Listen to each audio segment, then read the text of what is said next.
Hello, everybody. I've been on a long journey recently. What do you think? Maybe just here. I'll just stop. Okay.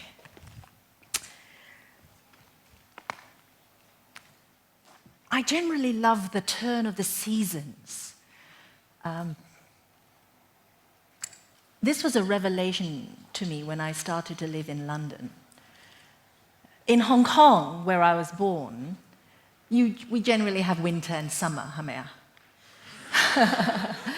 But I've learned to notice the magic of spring and the glories of autumn. But this winter, I really knew I needed some sunshine. So I left London just as the snowflakes were falling. Okay, sing more. And I made a big journey to reconnect with old friends in Singapore and Australia and New Zealand.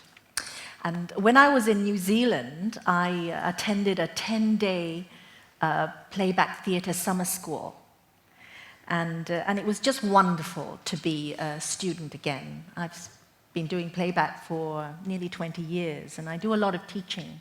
But it was really important for me to re-energize and revitalize myself, and it was great to be a student with some good teachers. So and I just need a little bit of help here. I'm getting to an age where I need some support here with information. So one thing that I have brought back with me from my experience in New Zealand is the way the Maori people greet visitors. How many of you have actually been to New Zealand and have visited the Maori community? Yes?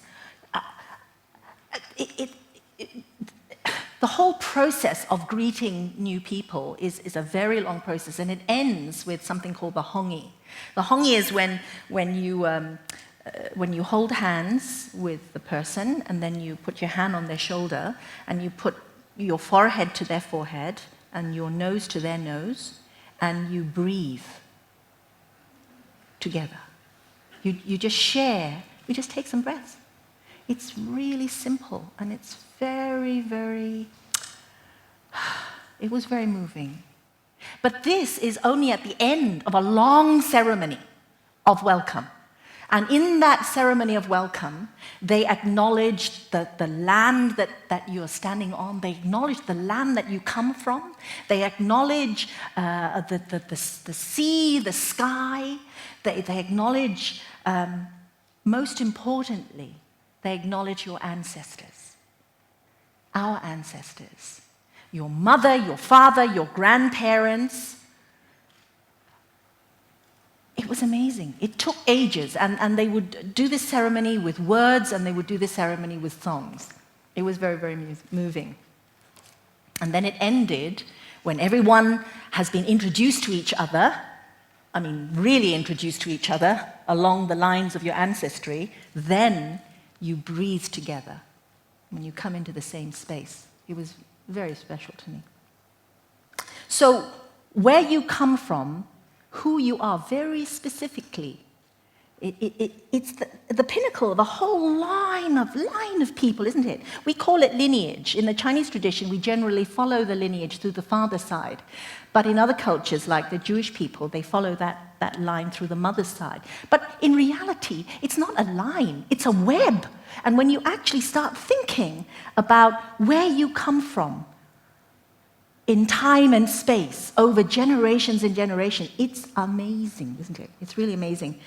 But not all of us actually have that information.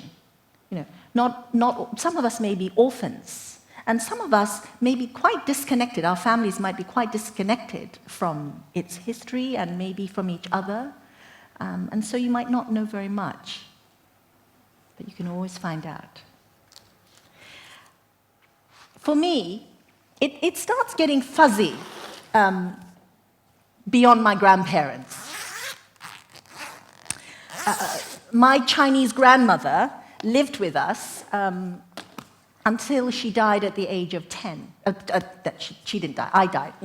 Who died? She died when I was 10 years old, okay.